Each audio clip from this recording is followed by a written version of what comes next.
So what's the big problem with wealth creation? How do people like us, who didn't inherit a boatload of money, who are investing and building wealth from our own blood, sweat and tears, how do we invest in a way that gives us remarkable results and become financially free before retirement age? I don't know about you, but I am sick of hearing from wealth gurus and experts who don't walk their own talk and prescribe strategies that are a one-size-fits-all approach.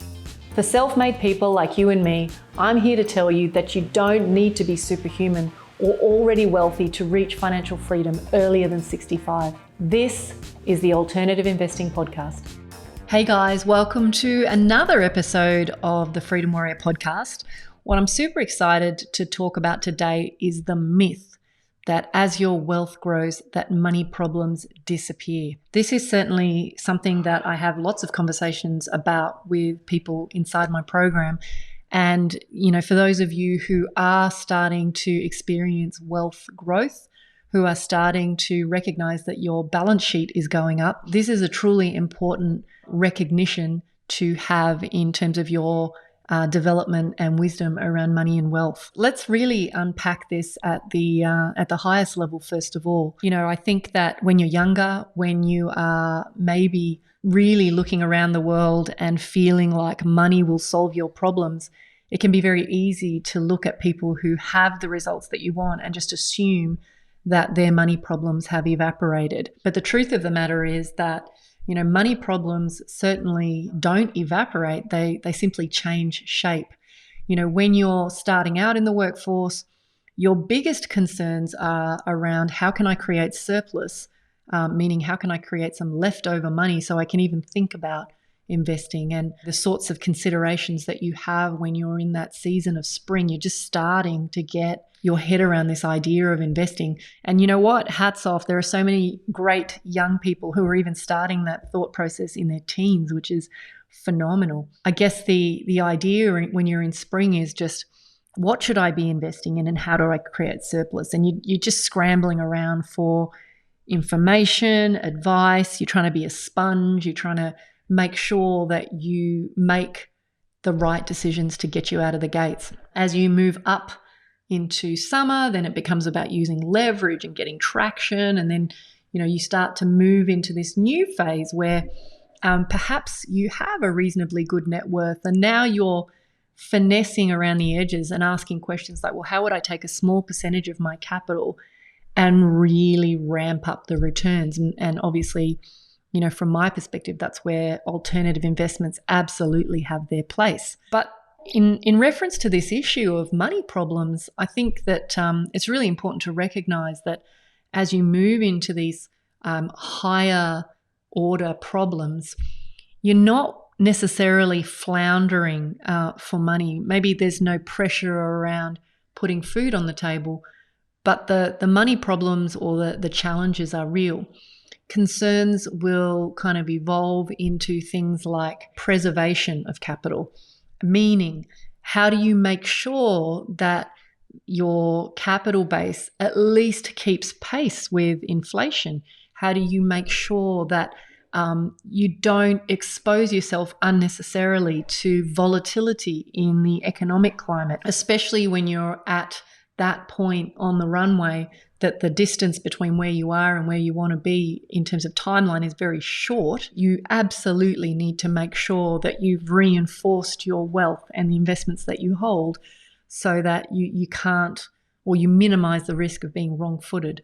Things like taxes. When we're starting out, we tend to worry less about whether we're well structured. We don't worry about things like taxes because we're simply trying to build our net worth. But as time passes, things like taxes can have a massive impact on your end result and how quickly you can get out of the rat race, if you like.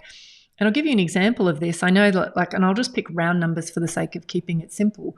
But if you had an aspiration to get to $100,000 in passive income, but you've forgotten to account for, the fact that you might be in the highest marginal tax rate, and, let's say a third of that just gets wiped out in one hit, then suddenly that 100,000 isn't going to quite cut it. Maybe you need, 140 or 150,000 coming in as your gross income. So taxes become super important later in the game. So I would hazard a guess that, maybe when you're, midstream on your journey, it's really, really important to be thinking about future pacing and thinking, am I structured in the most tax effective way?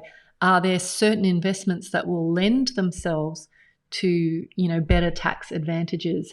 And certainly I know that a lot of people, an example of a great strategy to be thinking about from a tax perspective are those investments where there's, great depreciation benefits, where an example is, say, for example, property syndications, oil and gas investments where you can claw forward a lot of the write-offs and basically end up in a situation where it's very tax advantageous. The third problem that a lot of higher net worth individuals are talking about is inflation. Many people hope that they are structured in a way that if inflation goes up, then their asset base grows. But sometimes the rate of that growth isn't on par with the inflation that's happening in the environment. And certainly we can see that right now that, cost of construction and cost of materials has gone through the roof.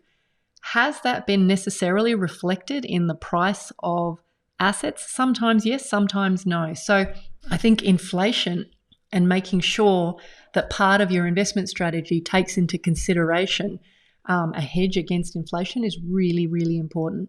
An example of a strategy which doesn't necessarily lend itself to rising with inflation is lending.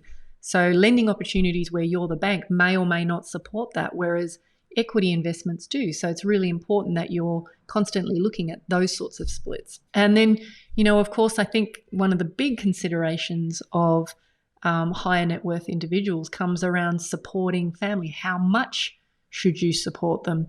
How should you structure your wealth? If you're thinking about legacy, how do you protect against your children making poor partner choices? I've told stories before about people who've inherited massive fortunes from entrepreneurs who've had successful businesses over 50 years. And then within about 20 years, the fortune is gone because they've made, up to 10, 13 bad marriage decisions, which has cut their fortune in half at every step of the way.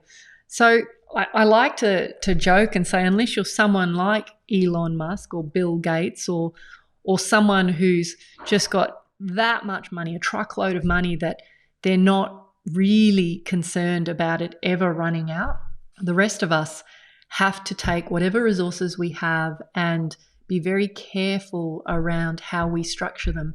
I think the world right now, with all the money that's floating around from all the stimulus that's going on, has a really high hunger for building wealth. And so I think we're living in an environment where, good deals are not as easy to come by as they were, say, 20 years ago.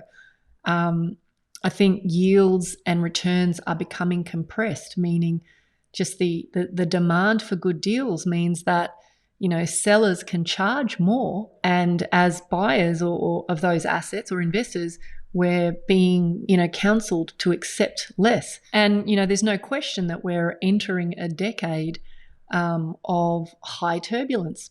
So there is a very strong threat of inflation. So I think where I'm going with all of this is that, money problems certainly do not disappear as you get wealthier. They just change shape, and you're never completely immune from the economic and other pressures that exist in the world. And so I think if you want to be a smart investor, being a smart investor is about developing an edge on the rest of the market. I certainly believe that if you do what everybody else does, you are very unlikely to not only create the edge, but create velocity with your timeline to creating the sort of financial objectives that you have. And, I also believe that the best opportunities these days are happening behind closed doors. Even in my local real estate market, I'm talking to real estate agents who tell me that the best property investment deals are happening off market. So I guess where I want to kind of leave this is with the idea that you want to be really clear on what the threats and challenges are for the level of wealth that you have. If you're a beginner investor, your quality of problems, the types of problems that you have are going to be totally different to someone who's maybe developed a portfolio of investments and is now looking to transition into the next phase, which could be structuring for annuities. So I think, that tail end of problems is really to do with how do you become the ultimate armchair investor? How do you put yourself in a position where you have a high degree of control, where you own the income streams that are flowing to you? How do you preserve your capital? Make sure that you're, obviously paying your fair share towards taxes, but, not overpaying. And just being, absolutely crystal clear on what it's going to take to sustain and protect your wealth for future generations. So I know I've got a bunch of resources that we've recently added to our website. I think if you are interested in understanding more about those challenges and what you can do with them, I really encourage you to go and have a look at the website. There's a ton of really great resources, obviously past podcast episodes, but I've got some great calculators and a couple of playbooks as well. So if you're interested, jump over and have a look at Inkosi Wealth, INKOSI Wealth.com, and just reach out if this topic is something that you're super interested in and want to know more about. Because, I definitely feel, what worked yesterday isn't necessarily going to be what helps you overcome challenges tomorrow. So anyway, guys, till next time, take care. You've been listening to the Alternative Investing Podcast. If you're feeling frustrated that despite doing everything right in the property investing playbook and you're no closer to financial freedom, then head on over to inkosiwealth.com to learn more about how you can use alternative investments to catapult your investing income and blend strategies to shave decades off your timeline to financial freedom. See you on the next episode.